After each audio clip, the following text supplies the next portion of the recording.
Hello， 我是陈冠儿。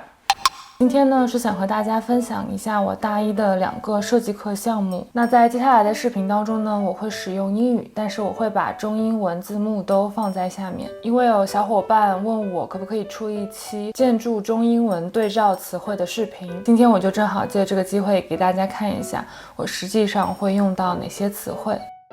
今天的整个流程呢，基本上和我期末评图时候用到的结构会差不多。我真实评图的时候呢，讲的也是差不多这些内容，可能有一点点的小改动。那我的英语也不是完美的，所以如果有一些语法上的错误，就请大家多多包涵了。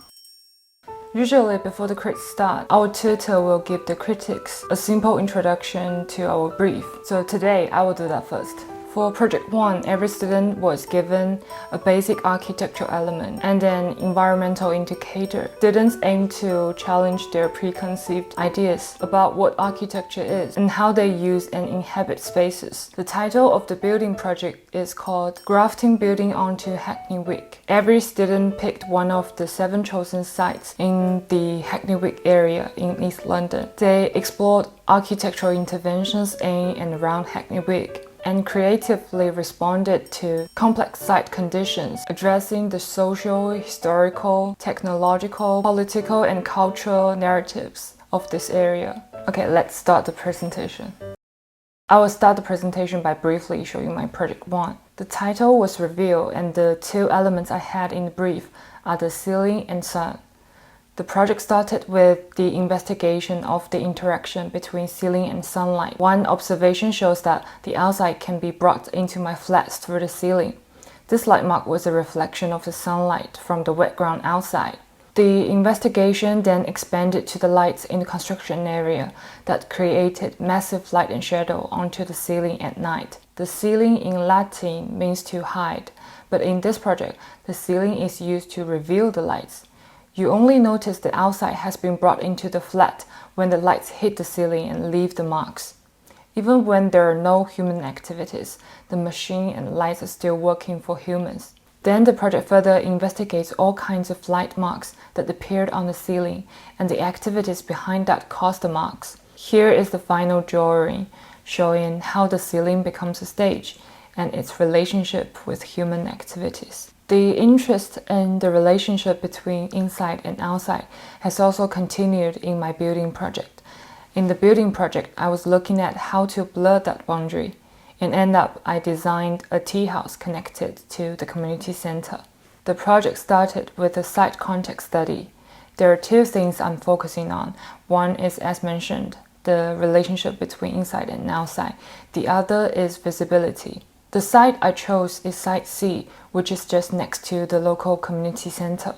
It's very interesting that the facade of the community center can always be seen when wandering in this area. On the way to the community center, all the other buildings and fences in this area are like the skin of an onion. You peel off the layers one by one until you reach the community center. So the experience begins on the way to the destination. However, when you reach the building, you'll find that the building is like a treasure box. As you can see, here is the only access to the building. The inside is hidden and covered by many layers. There are some visual interactions between the site and the surrounding buildings. The boundary between the inside and outside of the community center is too clear. That makes the entry too formal. People might feel less welcomed by the space. So it is important to blur the boundary. In the book Life Between Buildings, there's a concept called soft edges. People like to stay along the facades and the transitional zone between spaces. So the initial response to the site research is to explore how to make the facade inhabitable by creating some speed models of walls that welcome people and also some spaces in between layers. However, these models are very disconnected from the site. This project hopes to retain some characteristics of this region because this area is undergoing gentrification. Looking back to the site research, there are lots of geometric patterns already existing. So the next model is shaped by these patterns to have a visual connection to the surrounding. These are layers of walls that allow people to sit and stay. They form a transitional zone from public to private. The language of this model and site works well with each other. The proposing building should not ignore the existing community center because they're so close. So the program of the new building should also benefit the community. At the same time, I did my history and theory essay about the Chengdu Tea House, which also can be seen as a community center in that area. The Chengdu Tea House connects people from all different kinds of backgrounds closely, and the key is flexibility. As shown in this newspaper sketch, the space is not just used for tea. It is also for small business, talking about politics and everyday culture. So looking at some photos of the Hackney Week life, there's also everyday culture, small business, and public politics. So the concept of Chengdu Tea House has been brought into this project. The proposed building can be seen as an extension of the existing community center that is for all the programs mentioned above. And the reason why tea has also been brought into this project is that tea is a good element to connect people from different backgrounds in this community. There is tea culture in many different countries. The proposed building is going to break the cultural stereotype by breaking the stereotype of a tea house. Flexibility is the key in order to allow all the programs. The space should be dynamic and changing. So after several iterations of the idea, here is the staircase landscape. So the staircases are not only used for connecting A to B, but also are platforms that allow people to stay and do all the activities. It can also encourage people's interaction. On the way to your destination, you come across lots of other community members. So here is the first proposal. The tea house has a semi-open structure. On the ground floor, there is a transitional area between the public road and the interior kitchen. This area encourages people to enter the space and stay there without the community members. The first floor is like a deep balcony inspired by this old photo. It also encourages interactions between two floors. The first floor provides a more private space to enjoy the tea. Because it is a semi-open structure, the building welcomes weather. According to the sun path and wind load, there are several developments. For instance, this area has sunlight both in summer and winter, so there's another landscape here. Tea plants have also been brought into the building. The rain and sunlight can nourish them. The experience then is not only to drink tea, but also to smell the tea. When the rain comes, there's also a sound experience. More sitting wall elements are added to the space. These are used as indoor and outdoor markets. When the market is not open, people can use them for drinking tea. The roof is to connect all the elements on the first floor. The initial roof has the same language as the landscape on the ground floor. However, this feels too fragmented.